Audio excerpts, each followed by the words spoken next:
어린 시절 친구들과 어울리며 비행을 일삼았던 저는 가출까지 하게 되었습니다. 보호자 없이 거친 타지 생활에 싸움이 잦아졌고 결국 19세에 소년원까지 가게 되었습니다. 방황을 멈추지 못한 저는 다시 소년원에 수감될 정도로 스스로조차 포기한 삶을 살았습니다. 그 시절 세상에 나 혼자라고 생각했던 저에게 부모님과 같은 내 편이 나타났습니다.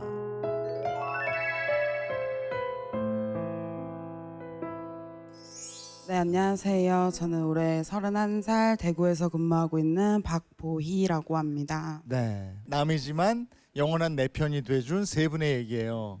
근데 그러면 어린 시절에 친부모님하고는 관계가 소원해지셨어요? 7살 때쯤에 이제 엄마가 집을 나갔고 예. 그래서 이제 중학교 올라가면서 이제 아버지랑도 같이 안 살게 됐어요. 그래서 오빠들이랑도 같이 살고 싶지 않아서 제 발로 집을 나왔어요. 왜? 아빠와 오빠들과 사는 생활은 어땠는데 같이 살고 싶지 않았어요? 오빠들이랑 나이 터울이 조금 많이 나가지고 항상 놀던 것들을 보고 제가 빨리 배웠죠. 그래서 걸리면 매 맞고. 네, 그렇죠. 자기들은 되고 저는 안 되고. 그러니까 이제 폭행의 강도가 너무 심했던 거죠. 그래서 제가 맞다가 이제 병원에 실려가고 이제 병원에 실려갈 정도로 맞았어요? 네, 더 맞다가는 제가 이 세상에서 살지 못할 수도 있겠다. 나는 여기서 벗어나야 이 세상을 살 수 있겠다라고 생각이 들어서 가출이 시작이 됐죠. 그게 중학교 때예요, 그럼? 중학교 2학년 때 통장에 이제 뭐 세뱃돈이나 이렇게 모아져 있던 돈을 한 100만 원 좀 안 되던 돈을 이제 오빠 몰래 통장을 들고 제 인생에서 제일 먼 데는 부산인 거예요, 강원도에서. 혼자? 네. 그럼 무작정 부산 가서 어떻게 했어요? 처음에 부산 갔는데 막 여기서 뭘 해야 되나 싶었던 거예요. 어디서 자야 될지도 모르고.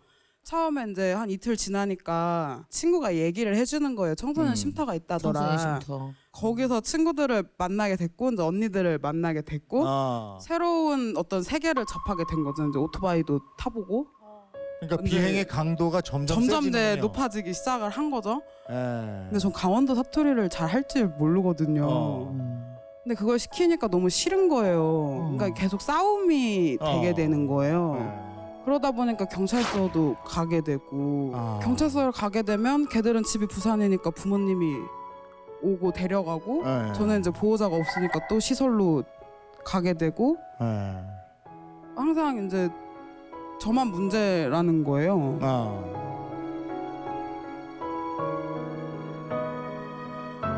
저 오빠한테 맞을 때 진짜 머리에 다 피가 고여서 병원에 실려가고 이럴 때 내가 맞는 게 잘못됐다 이런 얘기를 해준 사람이 없었단 말이에요. 근데 내가 친구랑 싸우니까 다 제가 잘못됐다고 얘기하잖아요. 그러면 나는 맞아도 되는 아이고 쟤들은 맞으면 안 되는 아이인가? 그게 너무 화가 나는 거예요. 그러니까 나도 어른들이랑 얘기하기 싫어지고 결국에는 제가 생각할 나이가 돼서 눈을 떠보니까 소년원에 있더라고요.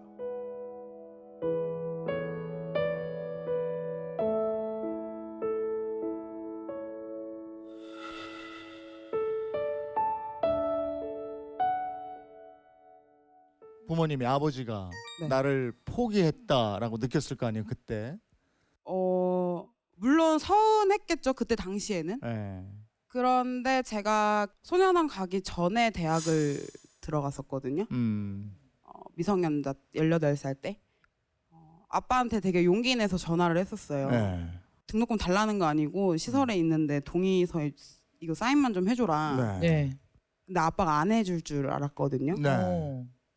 근데 아빠가 다음날 학교로 등록금을 입금을 했더라고요. 너가 한다고 하면 다 해줄 테니까 필요하면 연락하라고. 그러니까 저는 아빠한테 항상 미안해요. 왜냐하면 엄마는 저를 버리고 갔잖아요. 근데 아빠는 저를 버리지는 않았잖아요. 제가 아빠가 싫어서 나온 거지. 그러니까 지금도 그냥 미안해요. 근데 용기가 없어서 못 찾아가는 거지. 근데 못 갈 것 같아요. 용기가 없어서.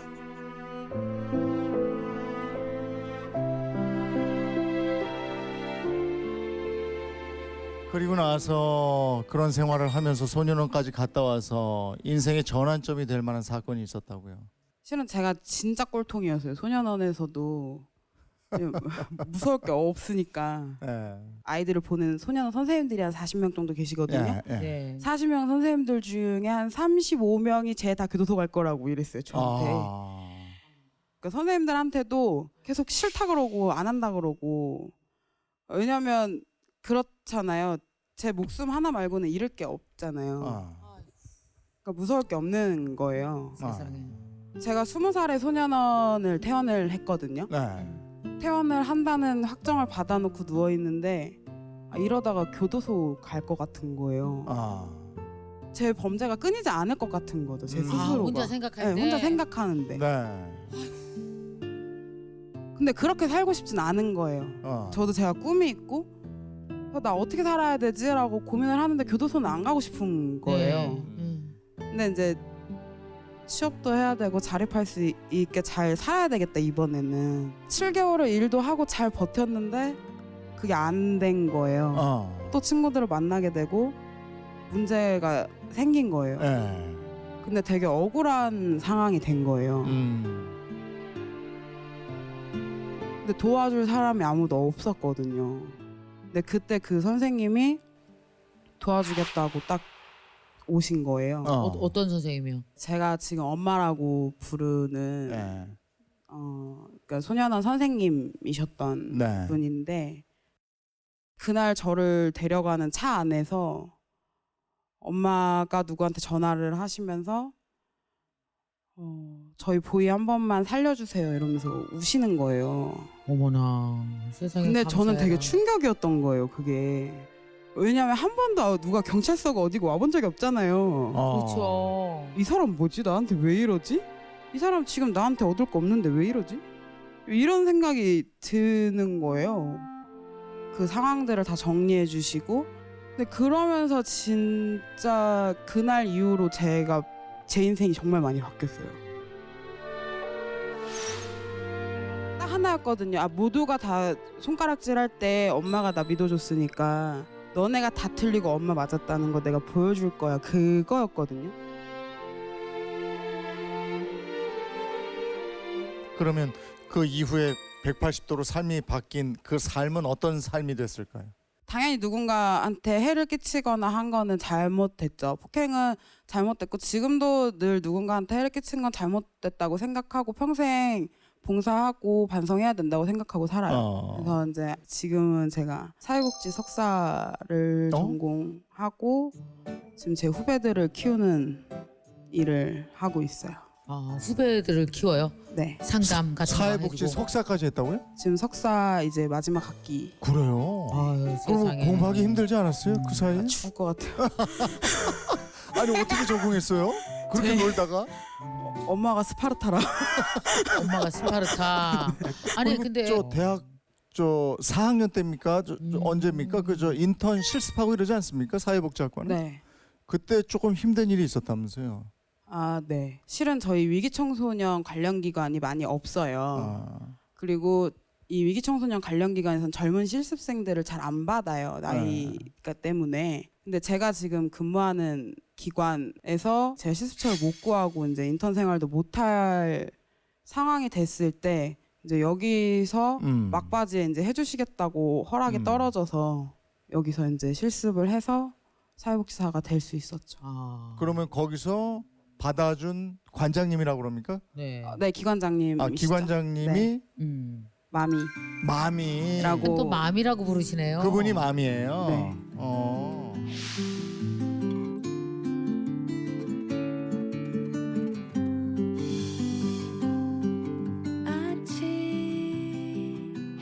그 마미는 처음에 받아들일 때 네. 어떤 편견이나 이런 거 없었대? 한번 물어봤어요. 저를 왜 받으셨어요? 이러고. 실습 내려가던 날 저를 따로 부르시더니 네. 한마디 하시더라고요. 술 먹니? 이러시더라고요. 그래서 잘 먹죠. 이렇게 얘기를 했죠. 그랬더니 실습 내려와 있는 동안 네. 술을 먹지 마라 이렇게 얘기를 하시더라고요. 네. 그래갖고 알겠다. 그 약속은 지키겠다라고 얘기를 했더니 술을 먹지 않은 이성 판단을 할 수 있는 너를 나는 믿는다. 근데 술을 먹으면 사람은 누구나 이성적인 판단을 못한다. 실수를 하게 돼 있다라고 얘기를 하시더라고요. 근데 지금도 그러세요. 그때 본인의 판단을 자기는 믿는다고. 잘못되지 않았다고 생각하신다. 그 일을 해내면서 또 한 분의 내 편을 만났다면서요. 그러니까 엄마나 마미는 어린 시절에 저를 이렇게 키워주신 분들이잖아요. 지금의 선생님으로서의 저를 만들어주신 분, 제 아버지. 네.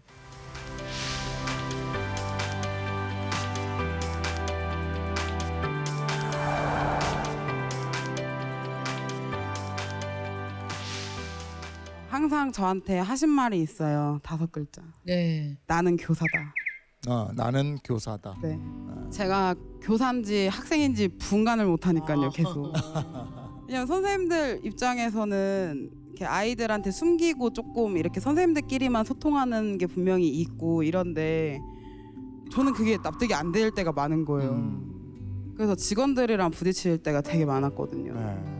근데 항상 이제 저를 이해시키시고 제 편에서 늘 하시고 제가 아이들한테 강의를 되게 오랜 시간 다녔었거든요. 전국 소년원에. 근데 그거를 되게 안쓰러워 하셨었어요. 근데 저는 그게 이해가 안 됐었거든요. 근데 그때는 그냥 애들 만나러 다니는 게 너무 즐거웠었거든요. 힘들지 않았고. 근데 항상 저한테 그러셨어요. 어느 날 나는 네가 네 얘기를 매일같이 꺼내는 게 너무 싫다.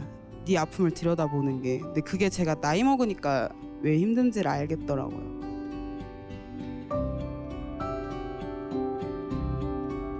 나랑 똑같이 아프잖아요. 그 아이가 아픈 게. 그 아이가 왜 아픈지가 느껴지니까.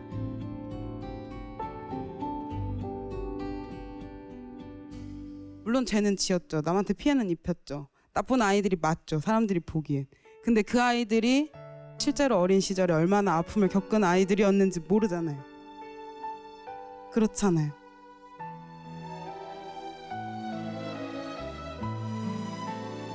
그냥 저는 그래요. 아이들을 가르친다고 표현하지 않거든요. 그냥 같이 울어요. 같이 울고, 같이 울고, 그냥 같이 웃고.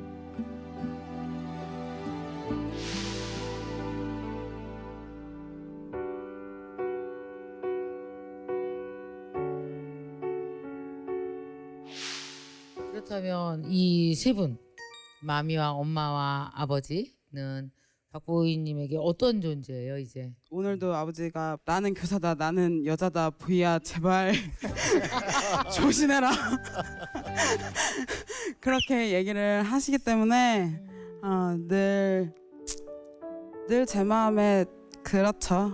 되게 감사하고 죄송하고 저한테 물론 제 부모님들이 계시지만 저한테는 진짜 부모님 같고 제가 평생 제 동생들 잘 이렇게 케어하는 거를 보여드려야 되고 그런 분들이죠. 이제는 걱정하지 마시고 저 때문에 울지 마시고 그리고 아파하지 않으셨으면 좋겠어요. 네. 사랑합니다. 네. 그러면 기왕에 여기 나오신 김에 아까 용기가 없어서 친아버지한테 못 가겠다고 그랬잖아요. 네. 한 말씀 하시면 어떨까 싶어요. 그래 볼까요? 한 번도 해본 적이 없는데. 네, 용기를 한번 내보세요.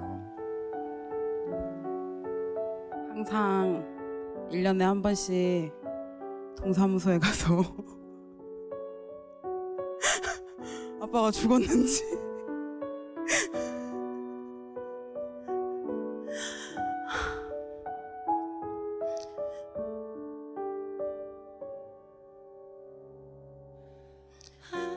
내가 용기를 빨리 내서 아빠를 찾아갈 수 있을 때까지 건강했으면 좋겠어. 꼭 한 번은 아빠한테 아빠가 죽기 전에 효도하고 싶어. 눈물이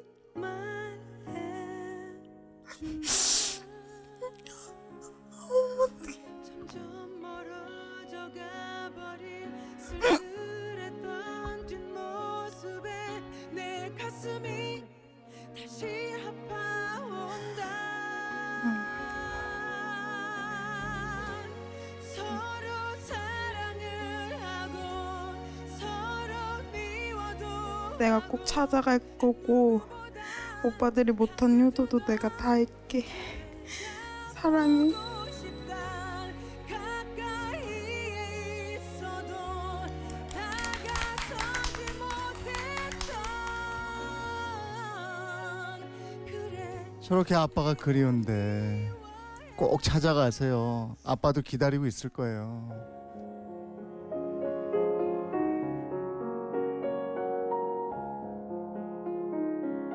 제가 지금 그 얘기를 들으면서 네. 이제 아빠 된 심정을 한번 얘기하자면 네. 아빠도 용기를 못 내는 거야.